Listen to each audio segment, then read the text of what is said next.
अगर आप भी चाहते हैं कि लापालॉप म्यूजिक का हिट ऑडियो वीडियो सबसे पहले आप तक पहुंचे, तो हमारे चैनल को सब्सक्राइब कीजिए और साथ में बेल आइकन दबाना ना भूलें।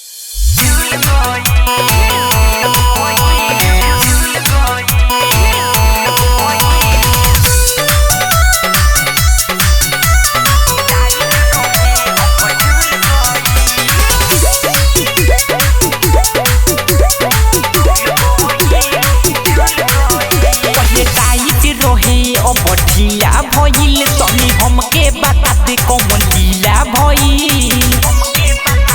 रे सुन रे पहिले टाइट रहे अब ढीला भइल तनी हमके बता दे कौन लीला भइल जवन पहिले बाटे राज सब खुल गई का खइले गलिया तो फूल गई हमके बता दे कैसे झूल गई का खइले गलिया तो फूल गई हमके बता दे कैसे झूल गई।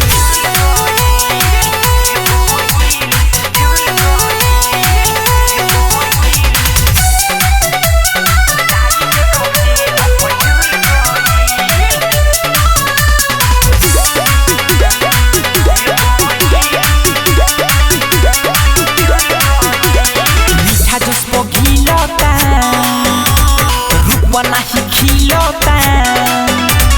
छुआला पपंजा नहीं मिलता तोहर बाजार खत्म बा मीठा जिसको घिलता रूप नहीं खिलता छुआला पपंजा नहीं मिलता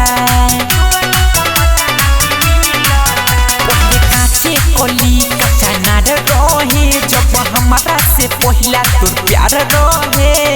एक करे जगह घुटी अरे बोला हो पहले काचे कली कच्चा नाट रहे जब हमारा से पहिला तो प्यार रहे अब नीचा तो हमारा के पुल भई बोल बोल बोल का खइले गलिया तो फूल गई हमके पता दे कैसे झूल गई का खइले गलिया तो फूल गई हमके बता दे कैसे झूल गई।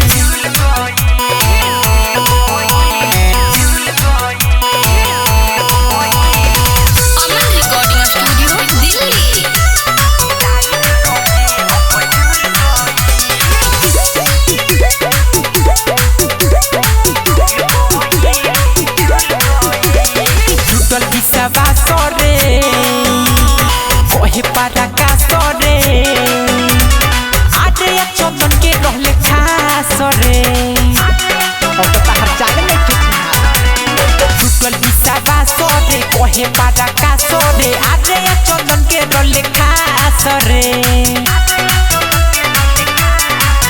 कैसे ससुरा में जाके ते बोल रहबे पूछी भतारा तो काथी ते ओके कहबे अरे वही दिन त तारा बुझाई ससुरा में जाके ते बोल रहबे पूछी भतारा त काथी ते ओके कहबे लोग कहे अब डेट तोर खुल गई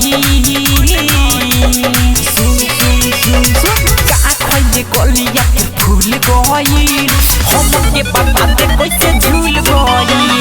का खइले गलिया के फूल गई हमके बता दे कैसे झूल गई टाइट रहे अब ढीला भइल तनी हमके बता दे कौन लीला भइल जवन पहिले बाटे राज सब खुल गई का खइले गलिया तो फूल गई हमके बता दे कैसे झूल गई का खइले गलिया तो फूल गई